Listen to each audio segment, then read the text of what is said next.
Buenas tardes.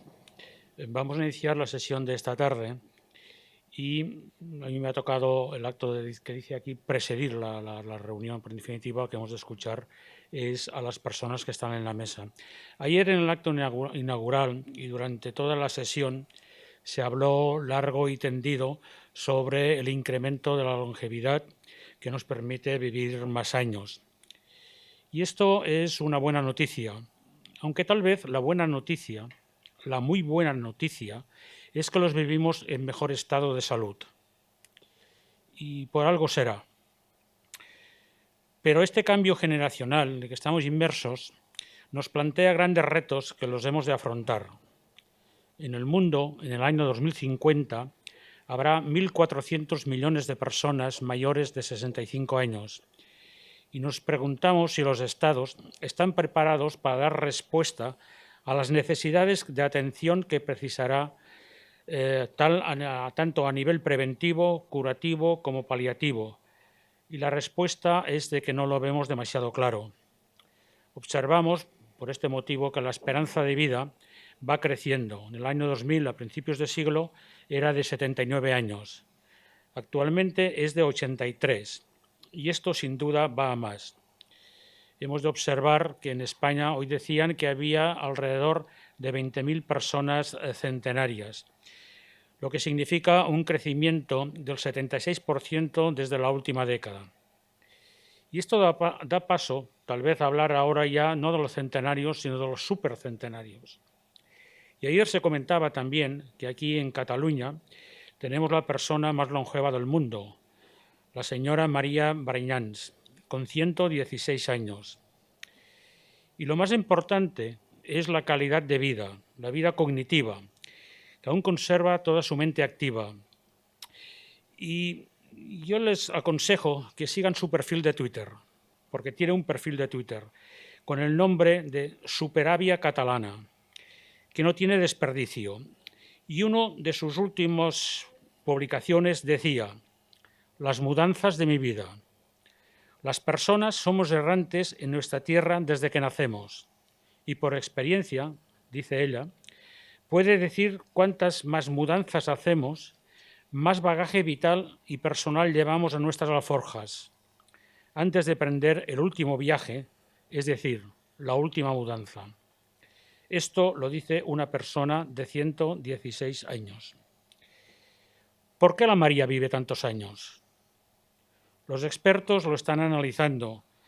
De momento, lo que observamos es de que ser mayor no es una enfermedad.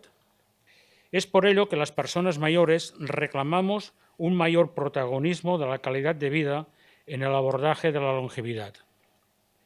Las innovaciones médicas y tecnológicas, la medicina personalizada, terapias avanzadas, modelo de inteligencia artificial y la apuesta por una humanización de los modelos de asistencia social plantea oportunidades que eran impensables hasta ahora y que sin duda hay que aprovecharlas.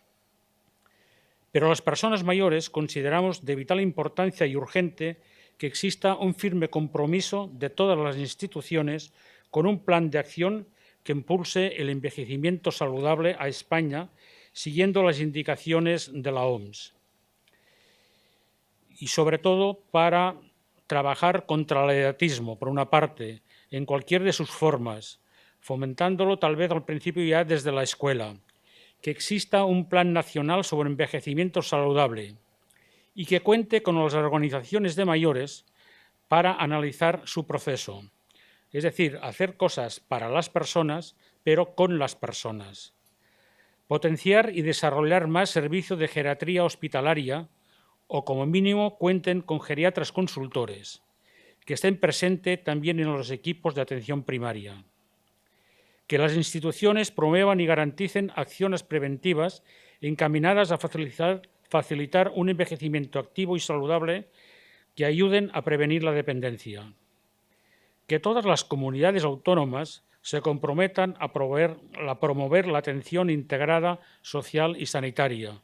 Y esto ya hemos hablado mucho estos 2 días, para dar respuesta de forma global a las expectativas y necesidades de las personas mayores, para proceder al cambio de modelo, reactivo a un modelo proactivo, potenciando la atención centrada en la persona, así como que garantizar que los servicios de salud primarios estén adaptados para las personas mayores. En resumen, queremos vivir más y no queremos enfermar. ¿Y cuáles son los remedios que tenemos a nuestro alcance? Nadie cuestiona que a los bebés hay que vacunarles para prevenir enfermedades, que afortunadamente ya han desaparecido. Pero ¿y los mayores? ¿Tenemos esta misma sensibilidad para ellos? Hay que implementar un calendario vacunal vital, único, armonizado y equitativo para prevenir enfermedades. Son preguntas que yo, como persona mayor, jubilada, que no soy experto en nada, pero tiene la esperanza de lo que hoy se hable aquí, me ayudará a poder vivir y mejor.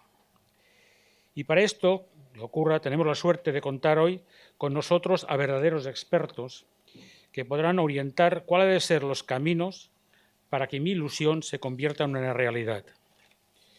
Como moderadora de esta mesa, tenemos la suerte de contar con nosotros a la señora Bárbara Rey Actis, que es una experta en longevidad, fundadora de la consultoría Longevity Initiatives, dedicada al desarrollo de proyectos relacionados con la gestión de la edad en las empresas y el lanzamiento de productos y servicios para seniors. Elaboración de contenidos y formación. Es también autora del libro Una longevidad con sentido. Con una experiencia de más de 30 años trabajando en grandes empresas de diferentes industrias como profesora de marketing para el Instituto de Empresa, graduada en honores en el 2019. Es allí justamente cuando nace su pasión para la longevidad y en el mundo senior. Esperamos que lo que hoy salga de esta mesa nos pueda, como decía, ayudar a vivir más y mejor. Muchas gracias.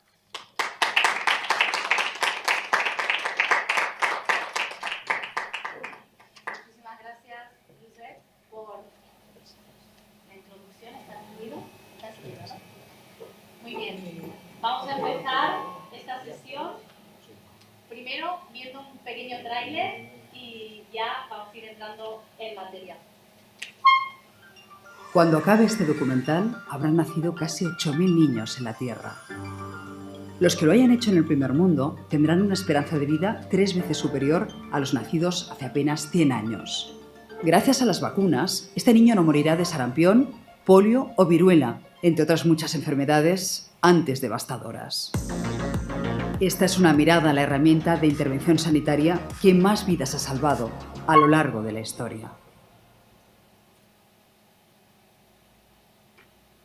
Muy bien, damos así comienzo a esta sesión que vamos a hablar sobre vacunación en el adulto mayor y la promoción del envejecimiento saludable. Les damos la bienvenida a todos, muchísimas gracias por estar aquí. Quiero hacer una breve presentación, gracias a Josep que ya me ha presentado. Josep Carné, que es el presidente de la sesión, es el presidente de la Federación de Asociacions de Gent Gran de Cataluña y además es vicepresidente de la Confederación Española de Organizaciones de Mayores. Contamos para esta mesa con la presencia de 2 personas que son una gran autoridad en sus respectivas materias.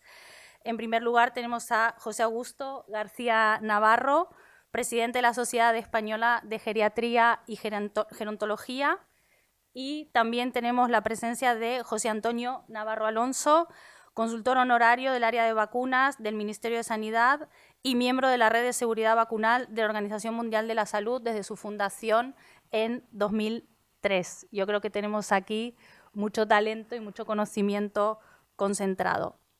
Esta sesión va a constar de ir viendo pequeños fragmentos del documental de SHOT, Vacunas para la Historia, que está narrado por Susana Griso y que lo tenéis disponible en la plataforma Prime Video. Vamos a ir alternando estos pequeños fragmentos del documental con algunas preguntas que voy a ir haciendo a nuestros ponentes para que ellos desde su experiencia y desde su conocimiento puedan ir profundizando y ahondando todavía más en las diferentes dinámicas. al final de la sesión vamos a abrir un espacio para vuestras preguntas. Y cuando comenzó a hablar Josep, me reía porque yo tenía preparada también una introducción muy alineada con lo que estabas comentando, y si me permitís voy a profundizar un poco más en estos conceptos que también ha comenzado a vislumbrar Josep. La buena noticia es esta, la tenemos aquí, es que vamos a vivir muchos años, esta es una buena noticia, pero yo redoblo la apuesta y es que todavía vamos a vivir más años de lo que creemos que vamos a vivir, porque la esperanza de vida que hemos conquistado está en permanente evolución, es decir, por cada hora que pasa, la esperanza de vida crece 6 minutos. Entonces, de aquí, después de una hora, nos vamos a ir con 6 minutos más de vida a nuestras casas. Y es que si tenemos hijos, nuestros hijos ya van a alcanzar los 100 años de vida, ¿no? Entonces, esta es la buena gran noticia, que vamos a vivir mucho y mucho más que aún vamos a vivir. Pero la nueva longevidad que llamamos es un gran regalo, y el regalo que nos trae la nueva longevidad es el regalo del tiempo. Y esta nueva longevidad no solo se da en un contexto de personas que vivimos más tiempo, sino que tiene la contrapartida de que cada vez nacen menos niños y hay menos personas jóvenes para hacer este reemplazo generacional. Entonces, combinando esta mayor esperanza de vida junto con las tasas de natalidad más bajas, solemos escuchar hablar del envejecimiento poblacional. Y yo aquí os invito a que le demos un poco la vuelta y a que lo pensemos de otra manera.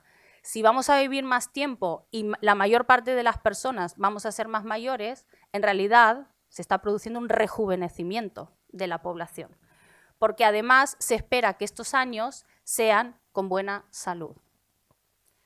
Entonces, no solo vamos a vivir más, sino que vamos a ser más jóvenes durante más tiempo. Y creo que esta es la gran buena noticia. Esta es mayor esperanza de vida, quisiera comentar un poco cómo la hemos conseguido, ¿no? Porque una de las cosas que más tenemos que resaltar es que esta ganancia en años se ha dado en muy poco tiempo, en perspectiva de la historia, ¿no? En los últimos 100 años prácticamente hemos duplicado la esperanza de vida. Y esto es una conquista de la era moderna. Y se ha dado básicamente en 3 fases.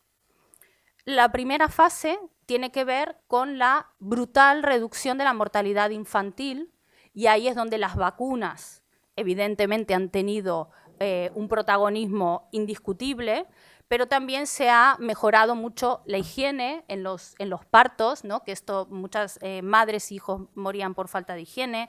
Se han hecho muchísimas investigaciones, programas sanitarios, etcétera. Entonces, esta es la primera fase, la reducción dramática de la mortalidad infantil. Luego hay una segunda fase que es el abordaje de las enfermedades crónicas en edades maduras, ¿no? Y aquí es donde empieza ya a haber el tema de diagnósticos tempranos, sobre todo en temas cardiovasculares y en cáncer, que no tiene cura, pero ya se considera una enfermedad crónica, ¿no? Se han mejorado los tratamientos, se han mejorado las intervenciones, y hoy por hoy podemos tener una esperanza de vida larga, aún arrastrando cronicidades o enfermedades crónicas. Y quedaros con esto.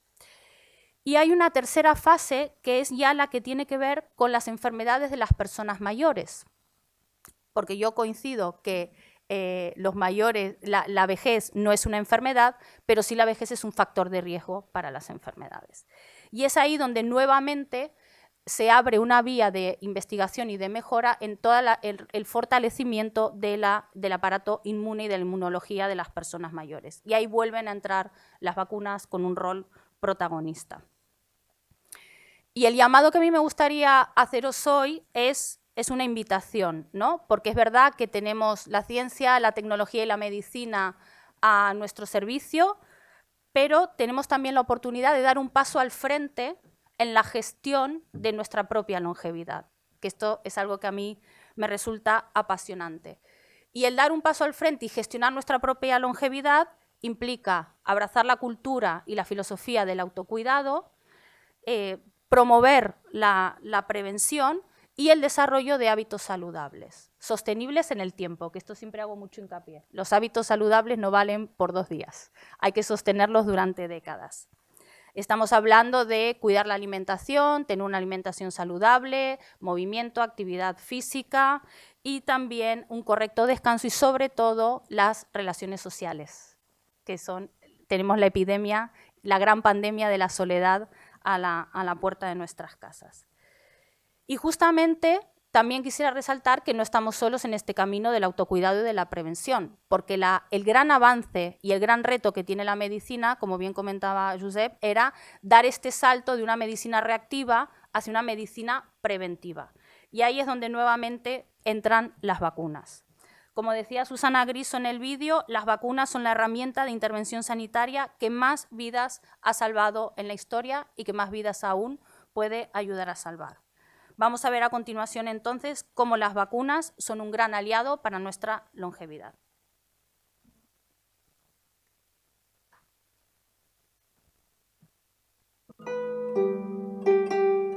Cuenta una leyenda que en China, hace miles de años, la gente solo pagaba al médico si no enfermaba. La enfermedad se veía como un fallo de ese médico que no había sabido evitarla. Desde el punto de vista económico, el sistema sanitario en prevención emplea muy poco. O sea, por ejemplo, del gasto farmacéutico en lo que es vacunas, se viene a decir que más o menos puede ir el menos del 1% del presupuesto farmacéutico del sistema sanitario. La prevención no es un gasto, sino que es una inversión que evita muchos gastos de tratamiento posteriores. En conclusión, las vacunas como herramienta de prevención se han convertido en un elemento formidable para asegurar una mejor calidad de vida para todos. A mí lo que me gustaría ver es lo que ya estamos trabajando, que es un calendario único para toda la vida, en el que todos los profesionales y todas las personas tuvieran conciencia de que hay mucha enfermedad evitable, que hay mucho dolor y mucho sufrimiento que se puede prevenir, no solamente en las edades infantiles, sino en las edades adultas de la vida. Y que además es algo que cada vez va a más. O sea, el mundo de la investigación y el desarrollo en vacunas es un mundo muy activo y eso tiene como consecuencias que cada vez tenemos más vacunas en desarrollo y vamos a tener más enfermedades que vamos a poder prevenir. Muy bien. Y para este primer trocito del documental vamos a hacerle una pregunta a José Augusto, que queremos que nos cuentes un poco y que nos compartas qué queremos decir cuando hablamos de longevidad concretamente y cómo ves tú el envejecimiento activo. ¿Qué tal? Buenas tardes a todos. Bueno, yo veo muy bien el envejecimiento activo, eso que vaya por delante. A ver, fijaos una cosa, que es importante. Nosotros en estos momentos en España, si lo miramos poblacionalmente, 1 de cada 5 personas ahora, 1 de cada 5 es mayor de 65 años. En el 2030, que está aquí a la vuelta de la esquina, serán 1 de cada 4. Y en el 2050 serán 1 de cada 3. Y dices, hombre, eso es muy importante. Sí, hay un crecimiento importante en el número de personas mayores en nuestra sociedad. Pero fijaos bien, algo que es todavía más impactante, que es la esperanza de vida que tiene una mujer que cumple 65 años hoy, se aproxima a los 22 años. Y un hombre, 20 años. Esto sí que es relevante. Esto es relevante porque las personas mayores tienen ahora una nueva oportunidad en la vida, un nuevo reto. Ahora ya no pasan a ser personas mayores, pueden seguir haciendo lo que quieran. Pueden hacer una carrera, aquella que querían hacer, pueden hacer el doctorado, por cierto, lo están haciendo cada vez más. Pueden cambiar de pareja y tener otra familia.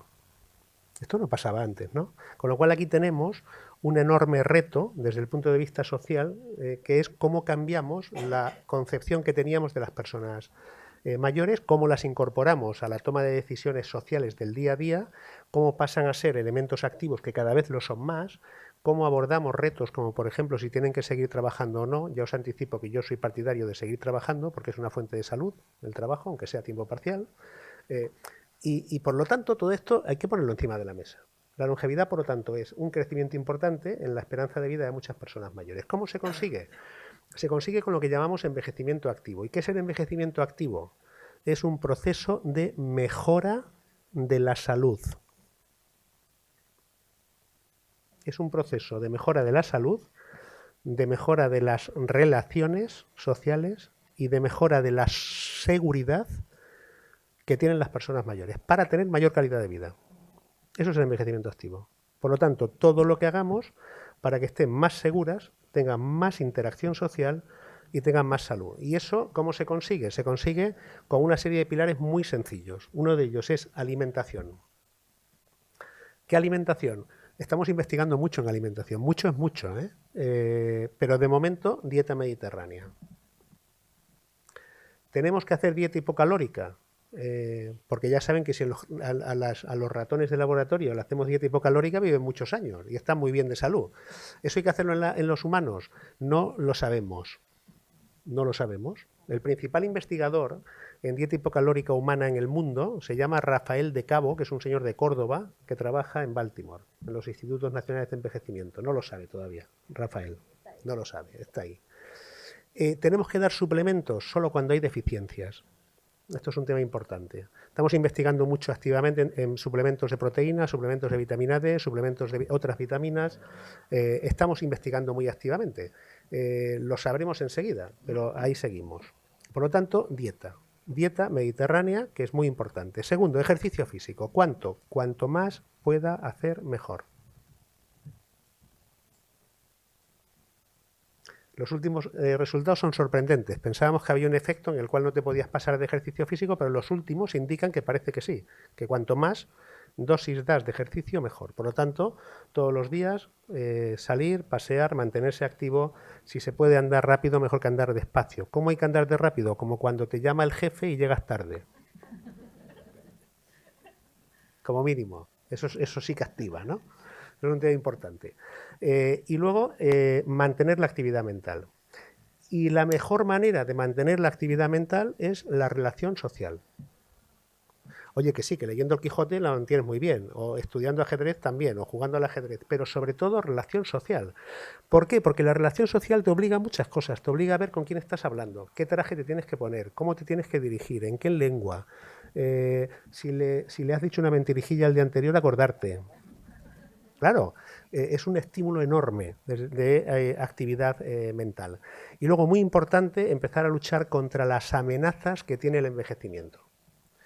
¿Tiene amenazas el envejecimiento? Muchas e importantes. Y hay que dar un paso al frente para luchar contra ellas. En general, determinantes sociales de la salud. El más importante, la soledad. Personas con soledad, 30% más de mortalidad prematura. Más probabilidad de desarrollar precozmente diabetes, cardiopatía isquémica, ictus, depresión, hábitos tóxicos como el alcohol o las drogas, tener insomnio, desarrollar más deterioro cognitivo o si tienes demencia, rendir peor con la demencia y tener en general efectos secundarios no deseables. El segundo importante, la pobreza. Ser pobre mata. Y a las personas mayores más, que son más frágiles. Con lo cual hay que luchar por mantener una pensión mínima digna que garantice poder tener una vivienda adecuada y una comida adecuada. No mucho más, pero sí que hay que luchar por ello. Tercero, intentar que las... ahora me diréis, ¿eres un político correcto? No, lo digo de verdad de convencimiento. Intentar que no haya tanta sobrecarga de trabajo en la mujer en edad adulta, que ahora mismo es muy importante, sobre todo en el campo de los cuidados, ¿vale? Porque eso deteriora mucho su calidad de vida y hace que tengan menos esperanza de vida. Y luego, muy importante también, intentar proteger de las amenazas, ¿no? Cuando decimos, oye, haz ejercicio físico para no caerte, pues es que hay que hacer ejercicio físico para no caerse y tener los músculos fuertes. Hablando del tema de vacunación, hay que vacunarse, por supuesto, para no tener infección y para tener una respuesta muy adecuada a las posibles agresiones que puedes tener de fuera.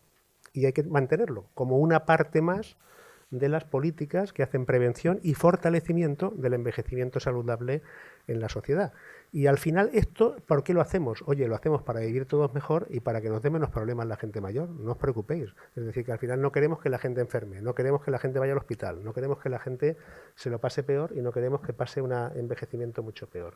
Y dejadme decir lo último, nunca más permitáis decir a nadie, ni de broma, que el envejecimiento es un problema. Eso lo dicen muchas veces los políticos, ¿no?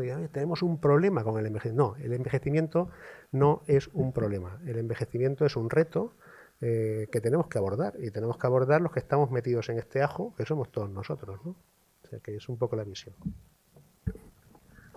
Muy bueno. Vamos a ver el fragmento número 2. Es un producto que se pone en personas sanas y habitualmente se pone en niños. Si una vacuna no es segura, aunque produzca una potente respuesta inmunitaria, esa vacuna no se va a utilizar. Lo normal es que las vacunas produzcan efectos secundarios. No en todas las personas, pero efectos secundarios leves. Normalmente puede ser dolor en el lugar de la inyección, y no digo dolor por el pinchazo, sino un dolor que permanece a lo mejor 24 o 48 horas. Puede aparecer algo de inflamación y puede aparecer en algunos casos fiebre o febrícula. Todo eso en realidad es un efecto secundario lógico. Lo normal es que el organismo reaccione con lo que llamamos síntomas generales cuando está reconociendo algo extraño.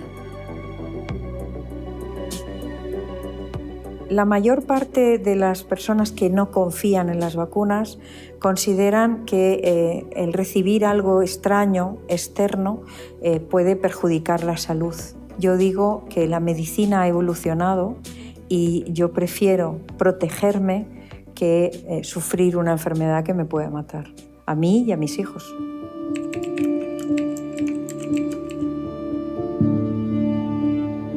En 1998, Andrew Wakefield, un médico inglés, publicó en The Lancet un artículo en el que vinculaba el uso de la vacuna triple vírica con la aparición del autismo. El artículo tuvo un gran impacto global y provocó un grave descenso de la vacunación infantil en todo el mundo. Pronto se demostró que el estudio era uno de los mayores fraudes científicos de la historia. Hay algo que debe de conocer la gente, y es que Wakefield fue un gran defraudador, un timador, generó unos artículos falsos, cuyos resultados eran falsos, que fueron descubiertos, entre otros, por un periodista que no era especialista en biología molecular ni en microbiología.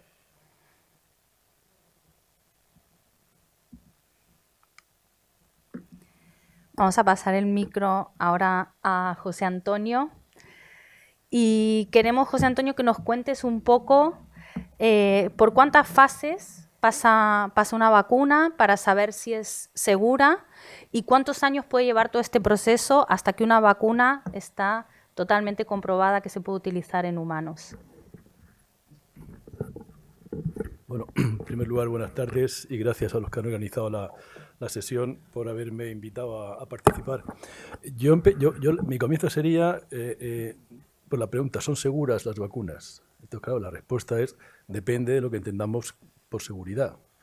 Y aunque sea un poco duro lo que voy a decir, no hay ninguna vacuna que esté completamente exenta de efectos adversos, ninguna.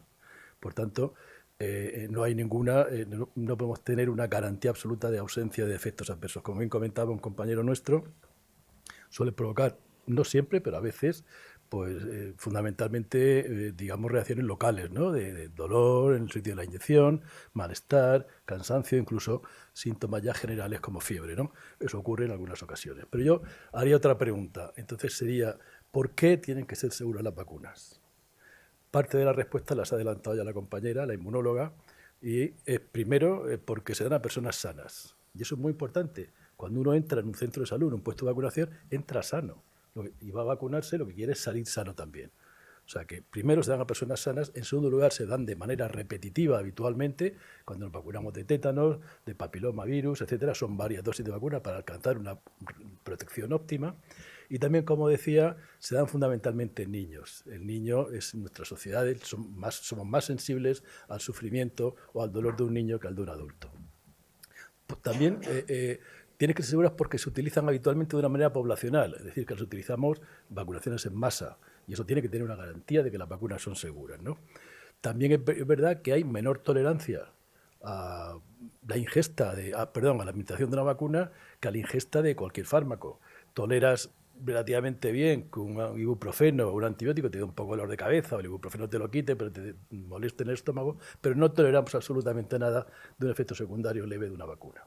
Y en algunos países incluso son obligatorias algunas vacunas, por tanto, si son obligatorias, necesariamente, imperiosamente, tienen que tener una garantía de seguridad. Si no, sería pues una situación muy, muy desagradable, ¿no? Y luego también, en último lugar, porque cuando uno va a vacunarse o va a llevar a vacunar a su hijo, lo que está haciendo es un acto de confianza en la persona que te está vacunando. O sea, estás depositando, digamos, una confianza en esa persona. Por tanto, son puntos clave que nos están diciendo el por qué las vacunas tienen que ser seguras.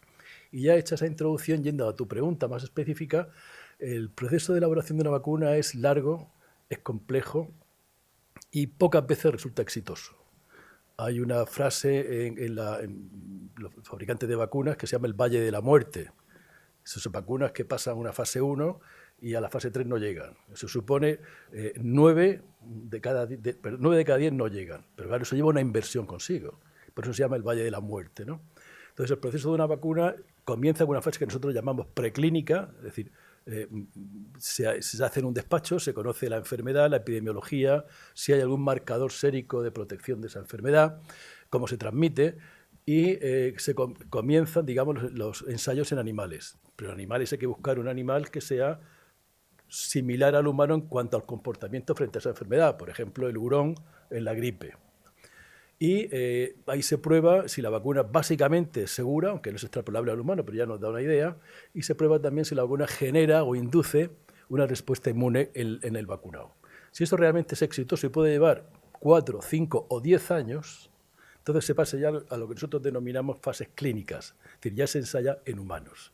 Y en humanos clásicamente se distinguen 3 fases. Fase 1, con 15, 20 personas, de 18 a 50, 59 años.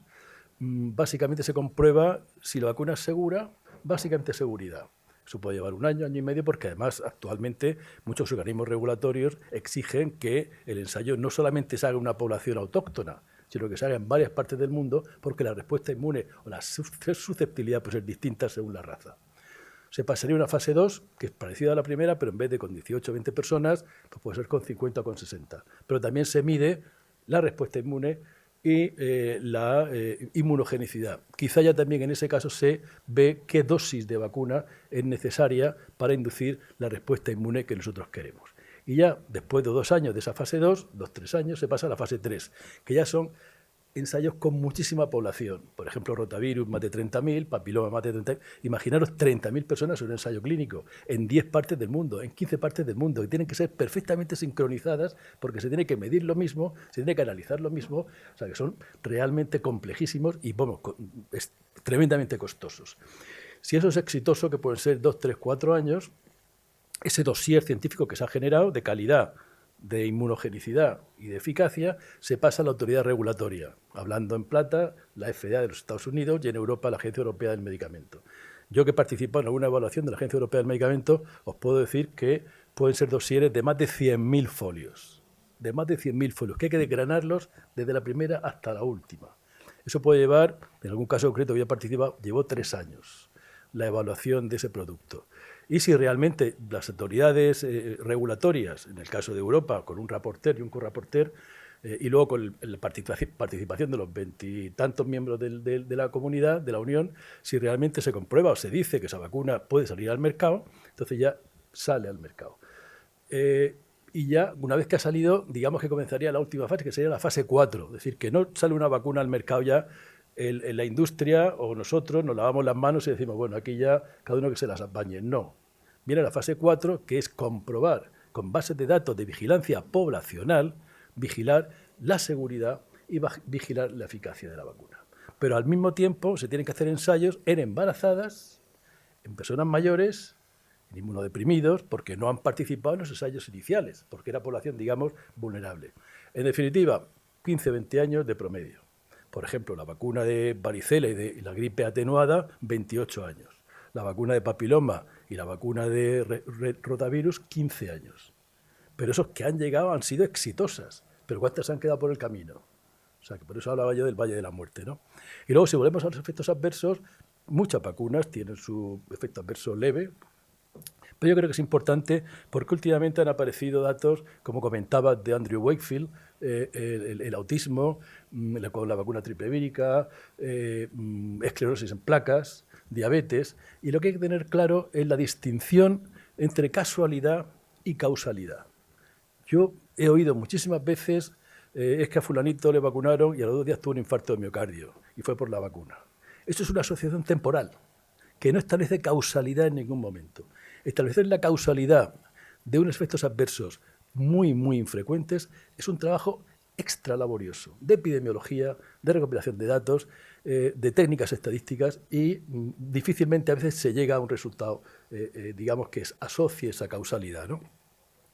Y a ese respecto venía lo que comentabas en mi presentación de Vaccine Safety Net, la red de seguridad de las vacunas, que en el año 2003 lo organizó la Organización Mundial de la Salud, y actualmente, por ejemplo, en España somos 5 las webs acreditadas. Para acreditarte en esa web pasas un filtro muy importante, te evalúan la seguridad, la accesibilidad, los contenidos, y cada 3-4 años te pasas una evaluación periódica para comprobar que sigues los patrones, los estándares que están en los estatutos, ¿no? Y fijaros, pues hay ahora mismo 107 miembros, o 107 comunidades, 44 países y 38 idiomas. La misión es proporcionar una información fiable. Y eso es importantísimo, porque estamos hablando de seguridad, pero también estamos hablando de comunicación. Y el gran problema que tenemos ahora mismo, uno de ellos es la comunicación. ¿Por qué? Porque en esta sala hay alguien que haya visto un sarampión. No creo. ¿Alguien ha visto un tétanos? ¿Una difteria? Entonces, eso se olvida. Se olvida. Y si se olvida, ya no solamente se olvida la gravedad de la enfermedad, se olvida la propia enfermedad. Y no solamente en personas, ciudadanos, sino en sanitarios. Difícilmente un sanitario ahora mismo menor de 50 años ha visto un sarampión. Difícilmente. Si se olvida, pues ¿para qué voy a vacunarme? Entonces, la comunicación nuestra ahora mismo es extremadamente compleja, muy compleja, porque se le tiene más miedo a la vacuna que a la enfermedad. Y como decía un colega mío hace ya muchos años, que es una frase muy conocida en vacunología, el peor enemigo de la vacuna es su propio éxito. Y eso es así. Y tenemos que luchar contra eso. Gracias. Yo creo que es un gusto y un privilegio poder escuchar a alguien que de verdad sabe de vacunas, ¿no? Porque estamos metidos en un mundo de tanta desinformación y cuánto daño puede hacer justamente a la vacunación la desinformación, ¿no? Estos estudios falsos, manipulación en redes sociales y poder conocer de primera mano todo el trabajo que hay detrás hasta que una vacuna llega a nuestro brazo o a nuestro glúteo, nos da muchísima tranquilidad. Vamos a avanzar con el tercer fragmento.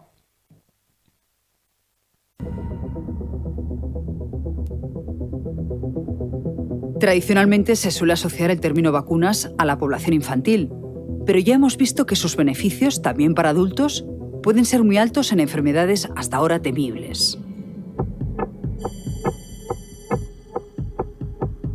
El herpes zóster es una reactivación de un virus, el virus varicela zoster, que contraemos en general en la infancia cuando padecemos la varicela y se queda acantonado en nuestro sistema nervioso. Y cuando tenemos un bajón de inmunidad, por decirlo de alguna manera, ese virus se reactiva y produce el cuadro del herpes zóster. El herpes zóster es una enfermedad que puede ser muy frecuente y es una enfermedad que tiene graves repercusiones, puede causar hospitalización y en un extremo muerte, pero lo normal es que cause cuadros muy dolorosos que alteran totalmente la calidad de vida de la persona. Cada vez vivimos más y como consecuencia, desde hace tiempo, se están desarrollando vacunas para adultos y mayores que necesitan una protección especial. En todo este panorama, la cuestión de las vacunas cambia porque la carga de enfermedad evitable en el adulto va a ser tan alta que todos los profesionales que se dediquen a la atención sanitaria del adulto van a tener que implicarse más aún de lo que lo han hecho hasta ahora en el mundo de las vacunas. Y cuán cierto es lo que nos están diciendo, a tal punto que actualmente prácticamente el 80% de las enfermedades que nos conducen a la muerte son enfermedades que no son del todo contagiosas. Son enfermedades que se pueden prevenir, ¿no? Se pueden prevenir desde el autocuidado y, por supuesto, se pueden prevenir desde la vacunación. Y estamos muy acostumbrados a escuchar hablar de vacunación de niños, pero hay un nuevo concepto, bueno, un concepto relativamente reciente, que es el calendario para toda la vida, que nos gustaría que, bueno, José Augusto pudiera desarrollar qué quiere decir este calendario para toda la vida. Yo creo que esto, ligando con lo que decía mi compañero, me decía, muy importante tener estrategias de comunicación para poder llegar a todo el mundo, ¿no? Más en el mundo de las vacunas, que uno al final no es capaz de visualizar lo que está evitando, ¿no? Que es una enfermedad que puede ser potencialmente mortal, que le puede llevar al hospital, etcétera, etcétera. Con lo cual, esta es una descripción de un calendario vacunal que está avalado por todas las autoridades sanitarias del mundo occidental desarrollado, entre ellos, lógicamente, España, donde se pone encima de la mesa que las vacunas no es un tema solamente de gente joven, de gente de niños o de personas recién nacidas, sino que hay vacunas que específicamente están dirigidas, o hay que tenerlas en cuenta, en las personas mayores. De manera que cuando uno habla calendario vacunal para toda la vida, hombre, se podría haber hecho más marketing, ¿eh? Y haber dicho, pon una vacuna en tu vida o alguna cosa así. Lo que pasa es que era una denominación del ministerio de gente seria que quería hacer la descripción para recordarlo, ¿no? Pero es una estrategia de comunicación que lo que intenta es concienciar a la población de que ya existen indicaciones de poner vacunas en personas de 65 y más años. Esto es un tema muy importante. ¿Por qué es un tema importante? Pues porque las personas mayores, a medida que envejecemos, vamos bajando de algunas funciones, por ejemplo la función muscular, ¿no? O por ejemplo la función pulmonar, por el mero efecto de la edad. Y también nosotros tenemos un fenómeno que se llama inmunosenescencia, y es que nuestro sistema inmunológico, nuestro sistema de defensas, va perdiendo facultades por el efecto de la edad. Y aquí es muy importante ponerlo en marcha al sistema inmunológico para hacer frente precisamente a esas agresiones que pueden representar pues, las enfermedades infecciosas. También es cierto que en las personas mayores, al bajar el sistema inmune, tenemos más riesgo de tener, por ejemplo, cáncer, o más riesgo de tener enfermedades autoinmunes, o tenemos un estado generalizado que en gente mayor, muy mayor, se ve más que en gente más joven, que es un estado de inflamación crónica que tenemos las personas mayores por el mero hecho de envejecimiento, ¿no? Y en el concreto caso de la inmunosenescencia quiere decir que tenemos que proteger a las personas mayores de agresiones en la medida de lo posible. ¿Cómo hacemos esto? Lo hacemos de nuevo fortaleciendo el cuerpo, quiere decir dieta, ejercicio físico. Es muy importante para la inmunosenescencia, pero sobre todo y de forma fundamental con vacunas. ¿Por qué? Porque las vacunas van a fortalecer nuestro sistema inmune, en muchos casos recordando vacunas que ya teníamos puestas cuando éramos más jovencitos. En otros casos porque, como decía el vídeo, en ciertos casos, como el virus de la varicela, cuando bajan un poquito las defensas, ¡pum!, se dispara y sale el herpes zóster. Oye, vamos a poner barreras para que esto no ocurra. Y además, la vacuna es capaz de también inducir lo que llamamos defensas naturales, ¿no? Que actúan contra todos los agresores, ¿no? Sobre todo células muy primitivas del sistema inmune que realmente funcionan contra cualquier agresión, con lo cual también tiene un efecto que todavía estamos estudiando de defensa respecto a otras muchas agresiones paralelas, ¿no? De manera que es importante recordar, y por eso se dice calendario vacunal para toda la vida, que hay que seguir vacunando a las personas mayores a partir de 65 años en las vacunas que están indicadas, que por cierto no todas ellas están indicadas para evitar una infección o la mortalidad. Por ejemplo, la del herpes zóster es para evitar efectos secundarios, ¿no? Morbilidad, que puede ser muy importante, ¿no? De manera que hay que recordarlo, hay que insistir, hay que concienciar a todas las personas que tienen contacto con las personas mayores, estoy hablando de médicos de atención primaria y de enfermeras, y también de médicos y enfermeras que trabajan en residencias de mayores, concienciarles de que ahí tienen un arma muy importante para mejorar la calidad de vida, para evitar la mortalidad en muchos casos, y que además pues tiene pues efectos secundarios locales, pero que son muy inferiores al efecto final que consiguen, ¿no? Y eso es lo importante. Por lo tanto, dejadme que os diga, pon una vacuna en tu vida, tenga la edad que tengas, ¿no? Que eso es muy importante. Todo es que la denominación oficial es el calendario vacunal.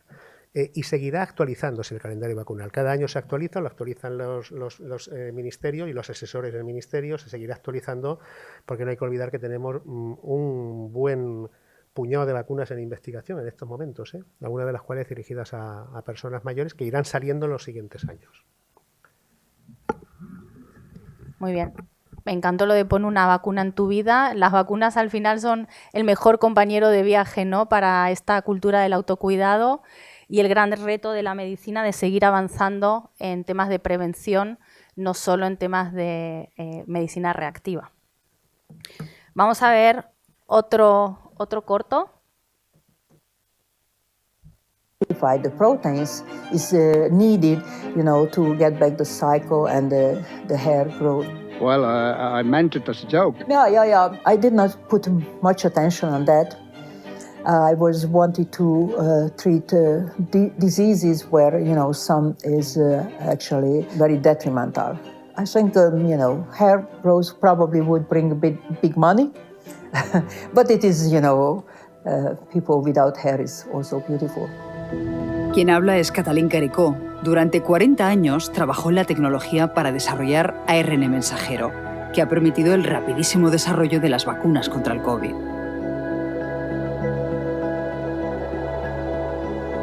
People thought that the vaccine was introduced overnight, but I could tell them that how many overnight I spent and my colleagues, and so it was for decades of work. I worked with RNA in Hungary in 1978. My PhD thesis was about RNA. I synthesized chemically, enzymatically. Why the mRNA? Because mRNA is coding for the protein, and all of our cells actually have messenger RNA. And if we would deliver transiently, you could have, let's say, treating a wound to accelerate healing, that when you deliver the RNA for a couple of days, you get a constant protein production locally. If you deliver the protein, it washes away after a couple of hours or degrades. But here, this way, fresh protein is always produced, and that seems so reasonable. In the 90s, very few people started to work with RNA, and if you look at that, usually they publish one paper and were gone and done. Because the RNA is very fragile molecule and degrade not only, inside the body.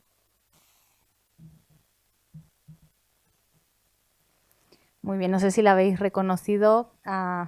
Katalin Karikó es la reciente ganadora del Premio Nobel y además ganadora del Premio Princesa de Asturias, o sea que un honor tener sus testimonios aquí. Y ahora esta pregunta va para José Antonio y tiene que ver justamente con las vacunas de ARN, que tanto hemos escuchado hablar. Y nos gustaría que nos contara, José Antonio, hasta qué punto ha supuesto una revolución este tipo de vacunas de ARN y, sobre todo, la gran pregunta, si son seguras. Muchas gracias, Bárbara. Bueno, me gustaría comentar un poco lo de inmunización a lo largo de la vida.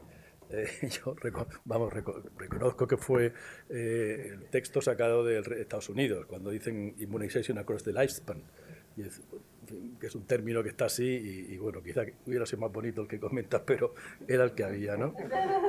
Y luego, en la exposición anterior se me pasó, hablando de la soledad del vacunólogo, que es como yo lo defino, con la dificultad de comunicación, una frase de Bill Foege, que fue uno de los grandes científicos que estuvo detrás de la erradicación de la viruela en el 79, y decía textualmente: nunca nadie nos agradecerá por salvarles de contraer una enfermedad que desconocían que le iban a padecer.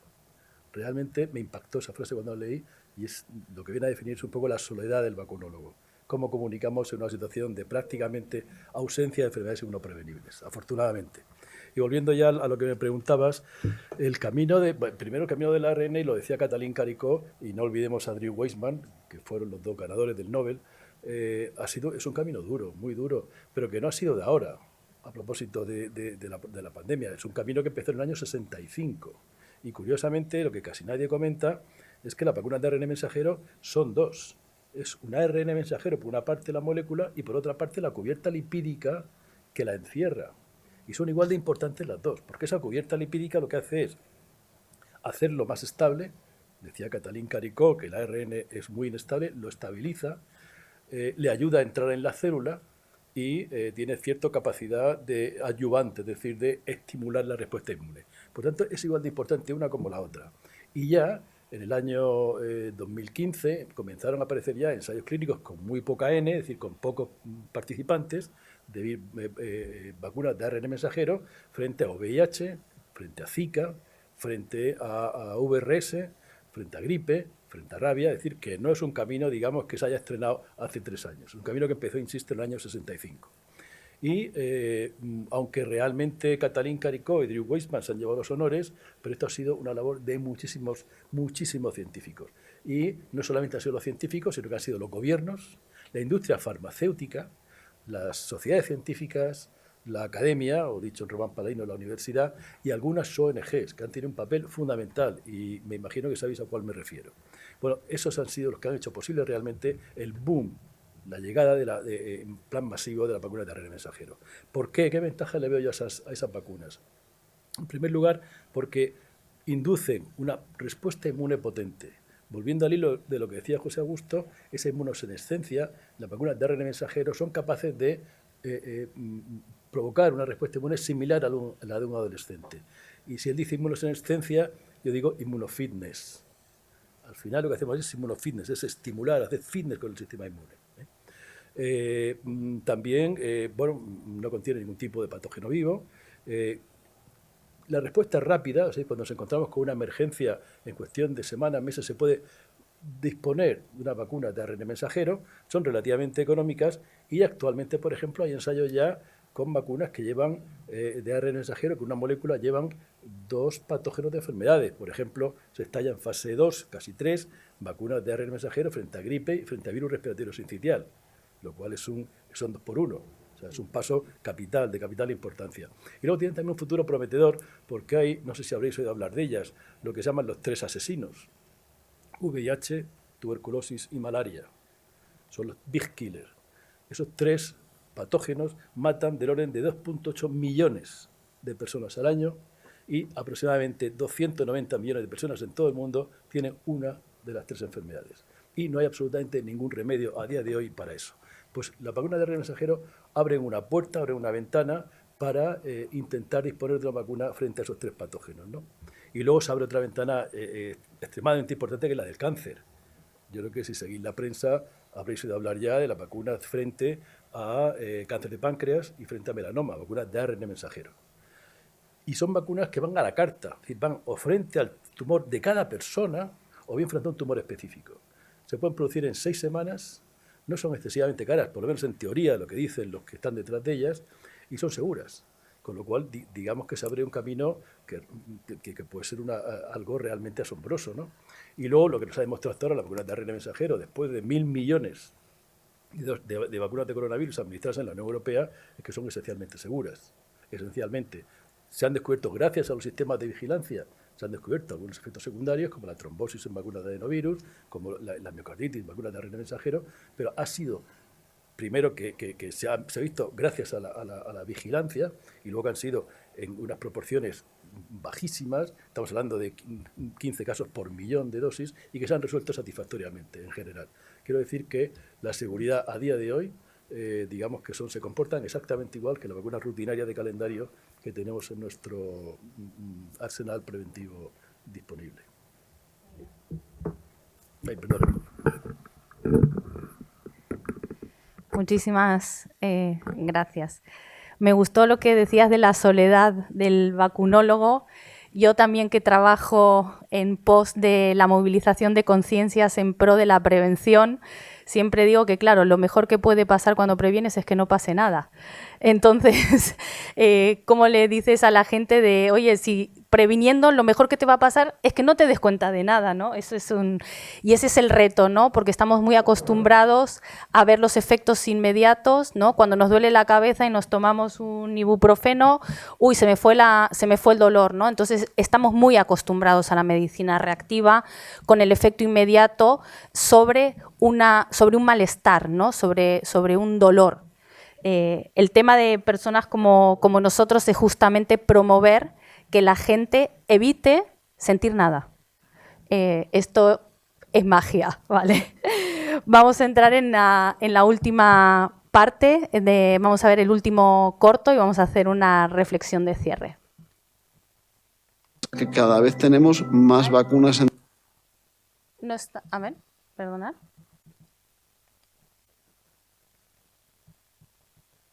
Que cada vez tenemos más vacunas en desarrollo y vamos a tener más enfermedades que vamos a poder prevenir. Este es Otto von Bismarck, uno de los grandes políticos del XIX, canciller de hierro de Alemania, artífice de su unificación y creador del primer sistema público de pensiones para los trabajadores de 70 años.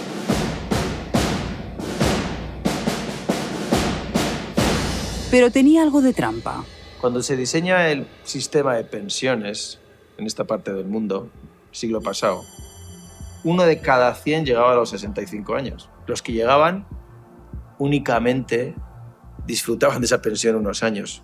Hoy, 9 de cada 10 sobreviven a los 65 años. Y de media tienen 20 años por delante de vida.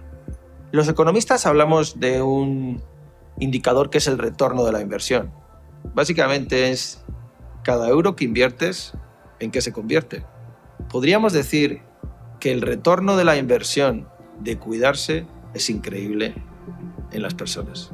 Cada esfuerzo que dedico a dormir un poco mejor, tener una mejor dieta y hacer un poco más de ejercicio, a seguir reciclándome, tiene un retorno clarísimo en ti como persona, pero también en la sociedad en la que vives. Y es así, ¿no? Como cuando José Augusto comentaba una de las grandes penurias, ¿no? que pueden afectar la salud y mencionaba el tema de la pobreza, ¿no? De las personas mayores cuando son pobres. Y es verdad que está muy relacionada, ¿no? La salud y la pobreza, o la salud y la riqueza. Y sobre esto quiero hacer una última reflexión. Dicen que cuando tenemos salud tenemos 1 millón de sueños, pero si perdemos la salud solo tenemos uno, que es poder recuperarla.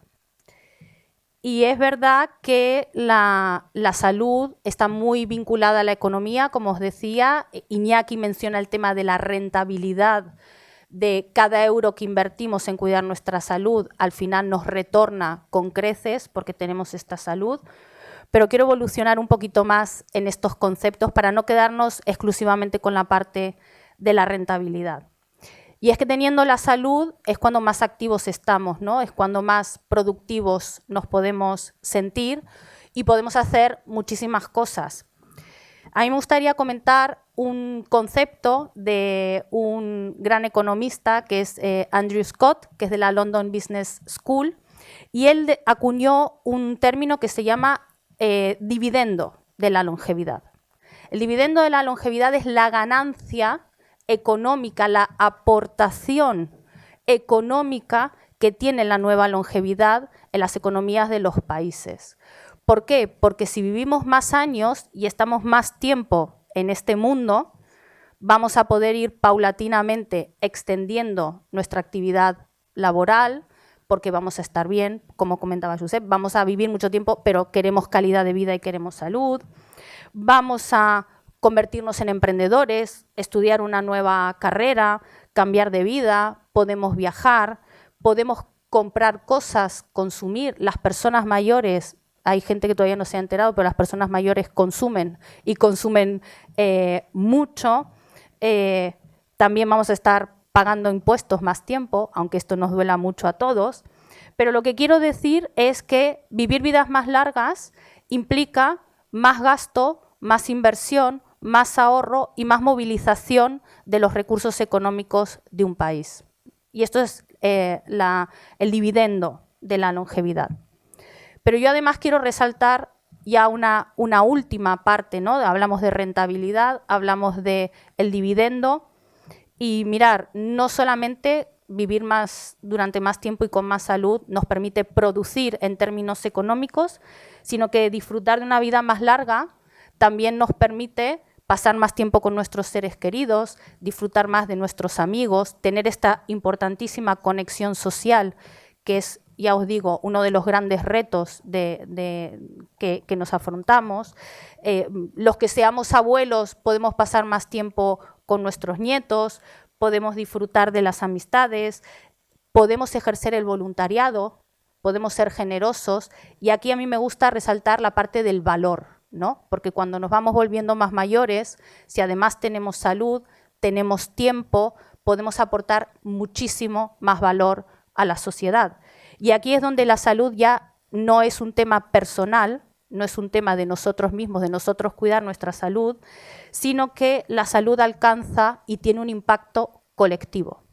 Porque gracias a que tengamos más salud, vamos a poder hacer todos nuestros proyectos, vamos a poder cumplir nuestro propósito de vida, pero también vamos a estar haciendo un bien a la sociedad en su conjunto. Por eso quiero cerrar diciendo que la prevención, el autocuidado, sobre todo el apoyo en las vacunas, ya no solo nos permite estar bien a nosotros, sino poder hacer el bien y hacer el bien común, y ahí las vacunas son un gran aliado y un gran compañero de viaje. Así que muchísimas gracias, espero que os haya gustado la sesión y tenemos un ratito para poder hacer preguntas, si alguien tiene alguna pregunta. Gracias.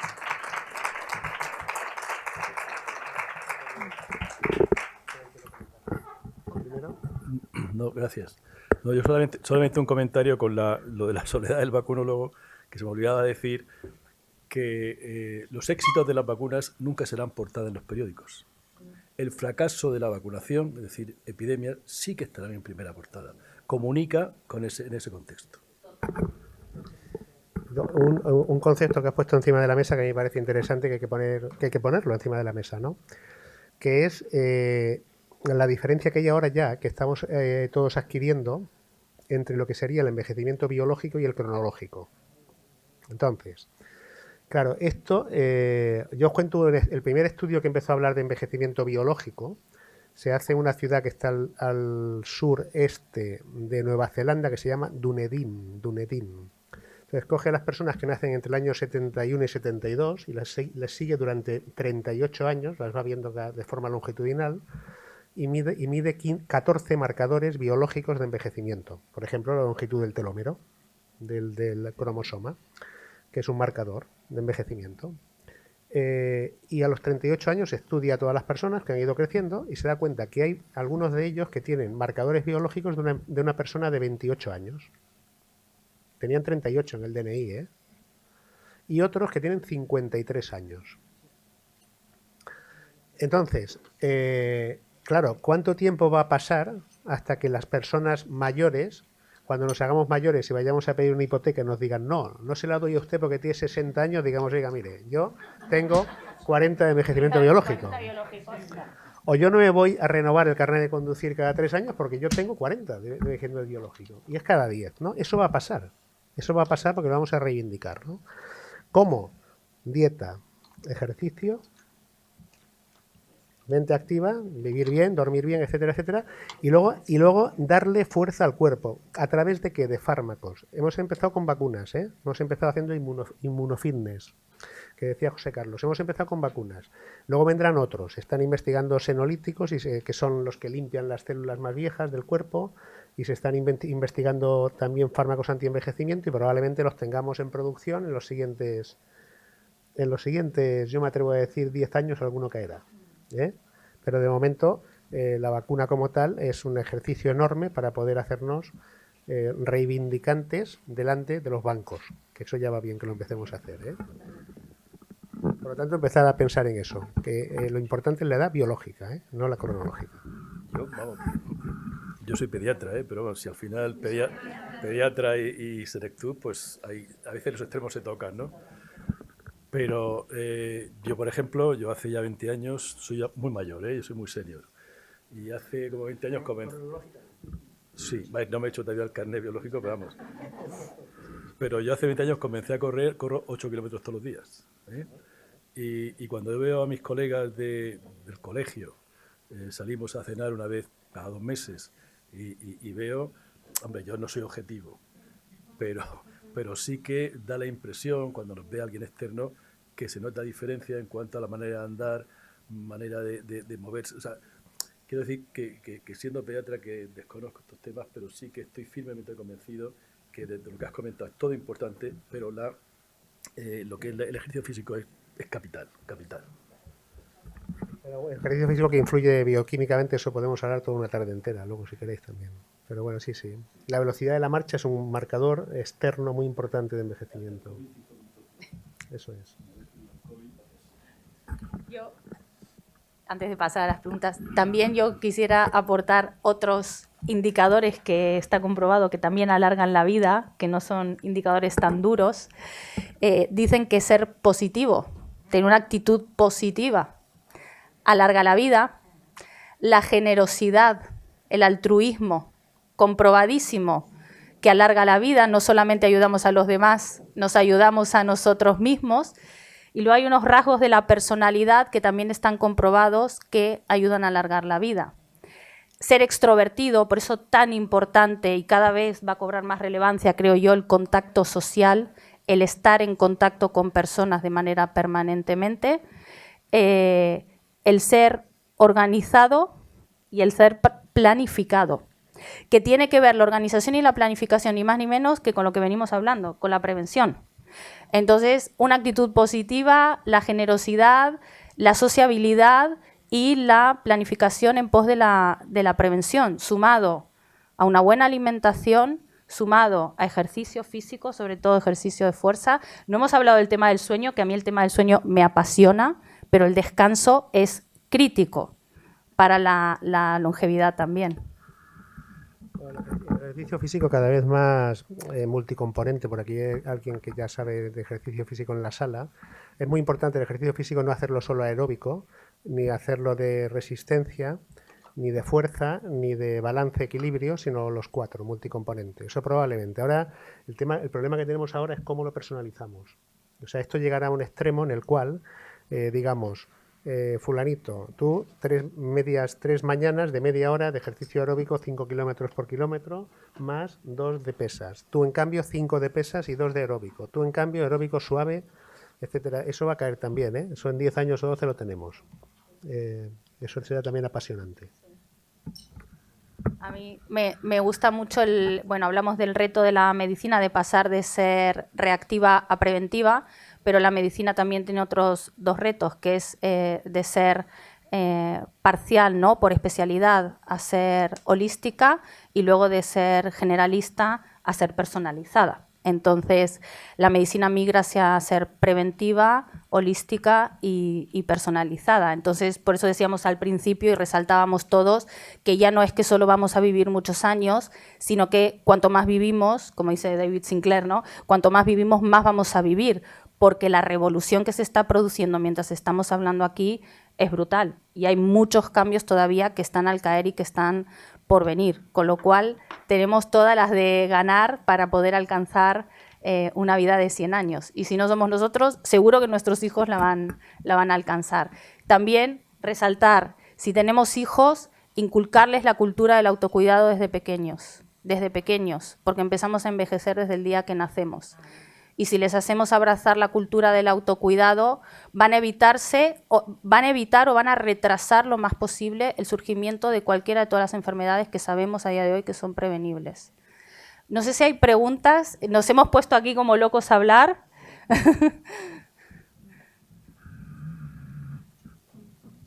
Bien, yo soy Chon González Mestre y soy de FATEC y me siento muy identificada con todo lo que hoy habéis hablado. Para mí hay otro tema importante que no podemos obviar en el cambio de modelo que nos viene, que es ese modelo paternalista o modelo deliberativo.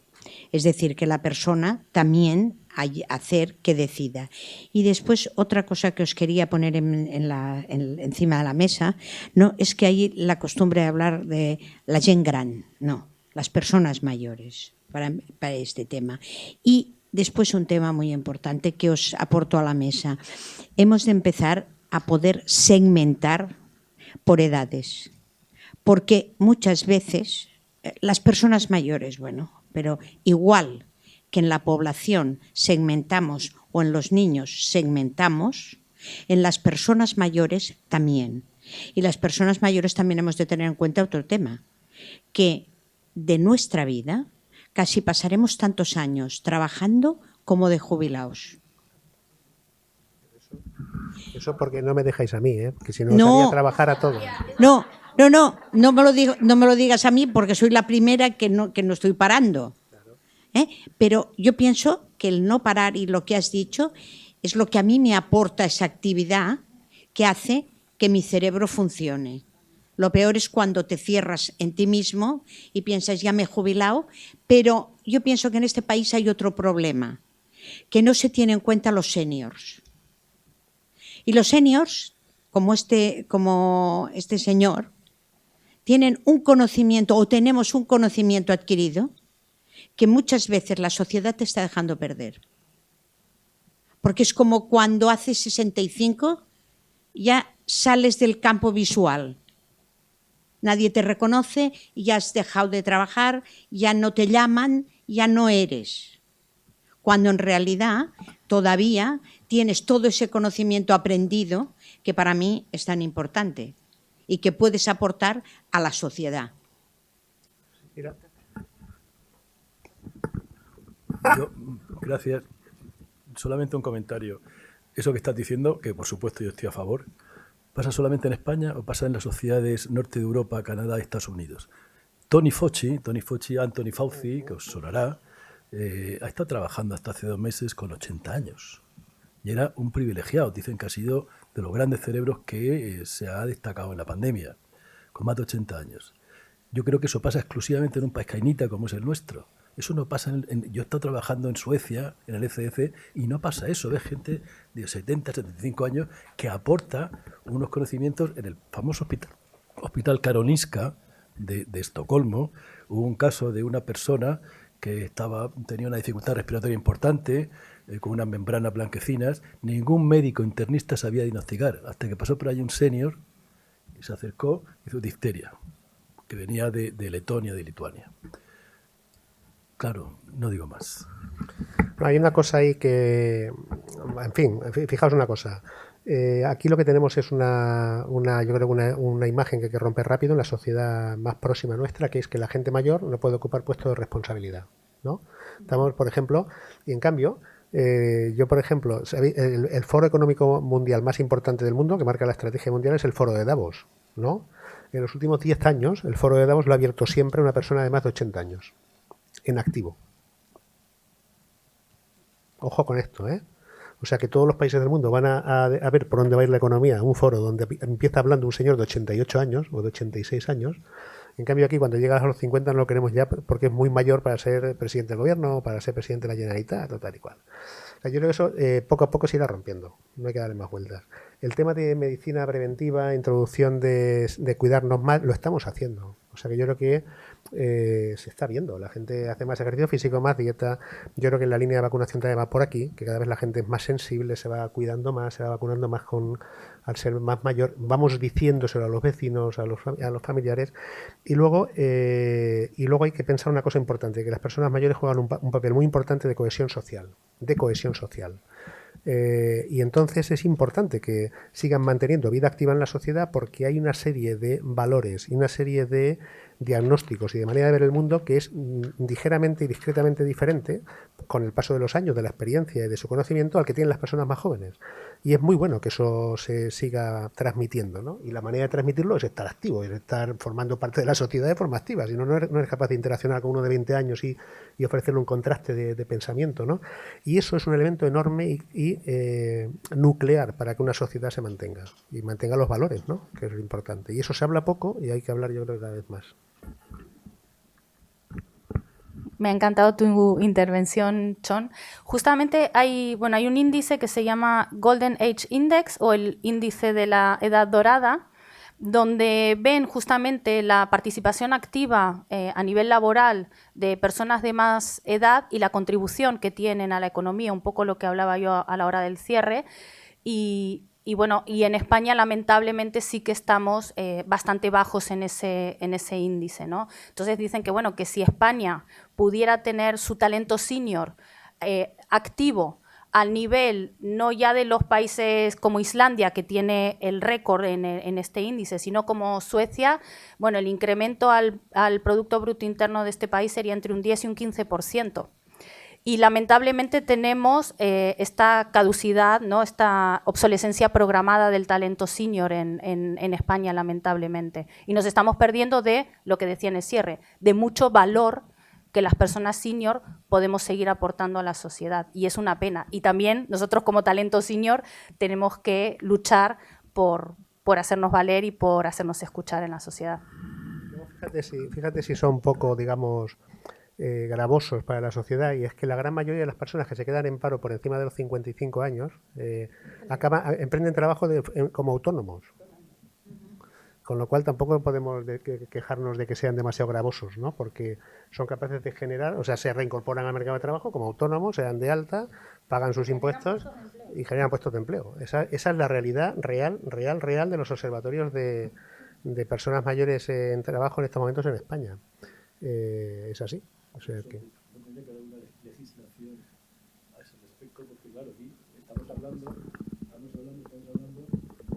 Estamos viendo, coges el periódico, ERE de 2.000 personas, reducción de plantilla, gente relativamente joven, pero no se podía legislar, o sea, ya que el cambio de mentalidad va a llevar muchísimo tiempo, creo yo, pero de modo carácter inmediato no habría algún tipo de legislación que tuviera que estar extremadamente justificado el poder jubilar a una persona y sin darle una alternativa. Debería estar en muchos casos hasta penado, porque penalmente, en el sentido de verdad os lo digo, o sea que os estoy diciendo, una fuente importante de salud es el ejercicio físico, la actividad mental y la dieta, ¿no? Salvo la dieta, lo demás te lo garantiza el trabajo. Pensad que esto lo decía ya la Biblia, ¿eh? Decía que un motivo de salud era el trabajo. Quiero decirte que es que el tema es que hemos pasado a tener como recompensa el hecho de jubilarnos. Y no, es que hay muchas maneras. Puedes trabajar en lo que a ti te apetezca, a tiempo parcial, puedes contribuir con voluntariado si no puedes hacer trabajo remunerado, etcétera, etcétera, etcétera, ¿no? Y sobre todo el trabajo intelectual, vamos, y es que yo creo que el trabajo intelectual no se debería jubilar nunca, vamos. Ahí, lamentablemente todavía nuestra legislación es verdad que va por detrás. No es tan fácil compatibilizar un retiro paulatino, ¿no? con conseguir un poco activo. Yo creo que hay un reto muy, muy grande, ¿no? Y es también un poco parte de el haber institucionalizado la vejez, ¿no? Porque antes la vejez era una etapa más de la vida, vivíamos en tribu, vivíamos en comunidad, en lo que se llamaba la familia extendida, las personas mayores seguían perfectamente integradas, pero nuestro querido Otto von Bismarck fue un poco uno de los culpables y responsables, que se empieza a institucionalizar la vejez, ¿no? Y ahí es cuando las personas mayores se las empieza a apartar, bien porque se considera que ya no tienen nada que hacer y que mejor que se queden tranquilitos, o bien porque también se los quiere preservar y no, que se lo pasen bien, ya trabajaron mucho, ya que estén, que disfruten, ¿no? Que solamente se dediquen al ocio. Y yo creo que no es bueno ni lo uno ni lo otro, ¿no? Ni el estar extremadamente tranquilito, ni el estar extremadamente solamente divirtiéndose y pasando en el ocio. Entonces, para mí uno de los grandes retos es la promoción de la intergeneracionalidad. Y ahí es donde está la riqueza de la sociedad. Cuando las personas, independientemente de nuestra edad cronológica o biológica, podemos convivir, podemos aportar y está comprobado que los equipos multidisciplinares, ya no solo de diferentes carreras, de diferentes orígenes, de diferentes orientaciones, sino también equipos multidisciplinares de diferentes edades, producen los mejores resultados dentro de las empresas. Y yo creo que las empresas se están perdiendo esa riqueza, porque malamente pensando que tienen un ahorro económico en salario al quitarse a los senior, que justamente son los que más ganan, Si pudieran contar con ese valor y con esa riqueza intergeneracional donde jóvenes y mayores trabajan conjuntamente en pos de un proyecto, seguramente que los resultados serían muchísimo mejores.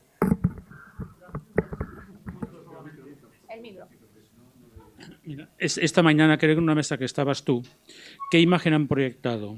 Que el 80% del gasto de clínicas hospitalarias lo consume... No, perdón, sí, lo digo bien. El 80% del gasto lo consume un 10% de personas mayores. Es decir, la imagen que se está transmitiendo es que somos consumidores de recursos. Bueno, es que aquí, claro, pero es lo que decíamos, manera de evitar eso, prevención. Es lo que estamos hablando precisamente.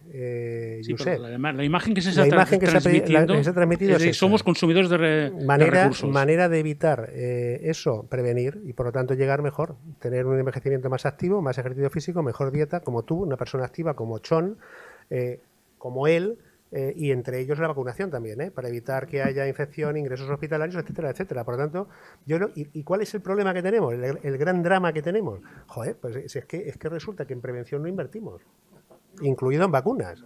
Quiero decirte que ese es el gran problema, ¿no? En cambio tenemos la super mega gran unidad hemodinámica del hospital de tercer nivel de no sé cuántas, no sé qué, para que nos vayan llegando después de no hacer ejercicio, de no cuidarse el colesterol, etcétera, etcétera, ¿no?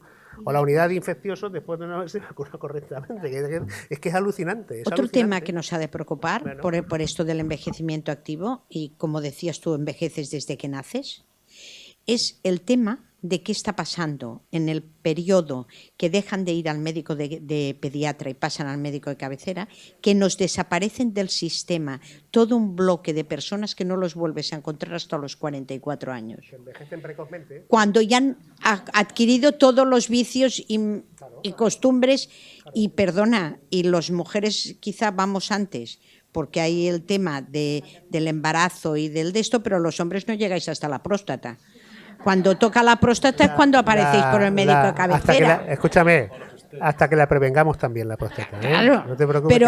Pero claro, desde los 14 que estabas yendo al pediatra, que te llevaba tu madre, luego ya no hay quien los lleve y ya no aparecen hasta los 44, porque está comprobado, ¿eh?